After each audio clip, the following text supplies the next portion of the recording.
Hi மக்களே, இது episode 7 இன் ஊட்டி.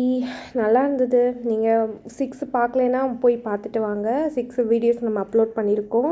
அப்போ தான் இது உங்களுக்கு கொஞ்சம் புரியும். இது நாங்கள் தங்கியிருந்த இடம். உங்களுக்கு வியூவெல்லாம் காட்டுறேன் பாருங்கள். ரொம்ப நல்லா இருந்தது. எங்கள் எல்லாருக்குமே ரொம்ப பிடிச்சிருந்துச்சு. தீரன் சீரன்லாம் அடைச்சி வச்சுருந்ததை ஓப்பன் பண்ணி விட்ட பேரட்ஸ் மாதிரி நல்லா என்ஜாய் பண்ணானுங்க. ஏன்னா இங்கே வீட்டுக்குள்ளேயே இருப்பானுங்களா, அங்கே போனோன்னா ஒரே ஜாலி தான். அம்மா இங்கே பாருங்கள் ஃப்ளவர், அங்கே பாருங்கன்னு சொல்லிட்டு பாவம் அவங்க நட்டு வச்சு தண்ணி ஊற்றி கஷ்டப்பட்டு நட்டு வச்சதை பூரா இவங்க எல்லாத்தையும் பிடுங்கி போட்டு வந்தானுங்க. அதுக்கப்புறம் இது வந்து நாங்கள் இருந்த இடம் இதில் தான் நாங்கள் தங்கியிருந்தோம். இங்கே சாப்பிட்டு முடிச்சுட்டு இங்கிட்டு உங்களுக்கு முன்னாடியெல்லாம் காட்டுறேன் பாருங்களேன். இதை தான் வந்து என்ட்ரன்ஸாக இருந்தது. நல்லா இருந்தது. இங்கே உட்காந்துக்கலாம். ஃப்ரெண்ட்ஸோடலாம் வந்தால் நல்லாயிருக்கும். அதுவும் பாய்ஸ் கேர்ள்ஸ் மொத்தமாக வந்தோன்னா சூப்பராக என்ஜாய் பண்ணலாம். இது வந்து நான் தங்கியிருந்த ரூமு. நான் தீரன் சீரன் 3 பேர் மட்டும் நாங்கள் இதில் தங்கியிருந்தோம்.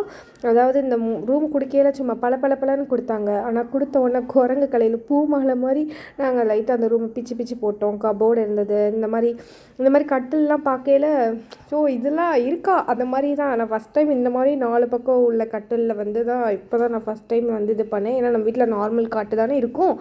அதுக்கப்புறம் இந்த கட்டில் பார்த்தோன்னா தீரன் சீரனுக்குமே ரொம்ப எக்ஸைட்டடாக இருந்தது. ரொம்ப நாளாக தீரன் சீரனுக்கும் இது மாதிரி நான் வாங்கணும்னு ஆசைப்பட்டேன். பட் வாங்க முடியல.